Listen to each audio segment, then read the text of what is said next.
So you've kind of alluded to this already a little bit, but private and public education have similarities and some differences. And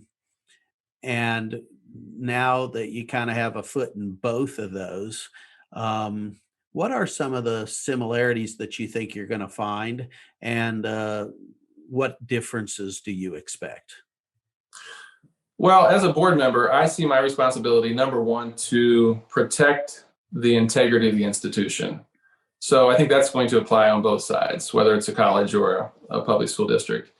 My second role as a board member is to protect the integrity of the president or the superintendent. If we have asked someone to lead and then we cut him off at the knees and blame him for not leading, we have failed as a governing institution or a governing body. So I really feel like, I heard this from a different place and I'm borrowing it, but there are really two items on every agenda. Number one, do we have the right CEO? If we do everything you can to make them successful. If you don't, fire them and get the right one. But don't waste time with the wrong person and then blame them and start a fight. That doesn't go anywhere good. So I think good governance is going to apply on both sides, and it will look very similar. I think as a significant component of what boards do, we are the keepers of the mission.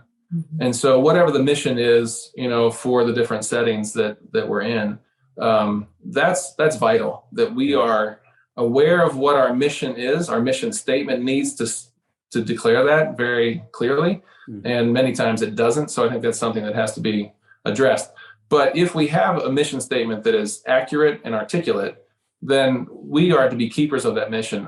One of the things that scares me the most about being a board member is to hear stories of schools that have closed due to failure of the board to govern appropriately. Mm-hmm. And the stories are too many. It happens way too often. And so I think on both sides of the fence, those values, those components are significant. I did allude to it earlier. We don't have, in the private situation, we don't have the public input as much. Now, we do surveys. We try to get input from other people. But they're not there at the meetings. They're not there. And it is a different dynamic. We've had potential board members come and watch meetings.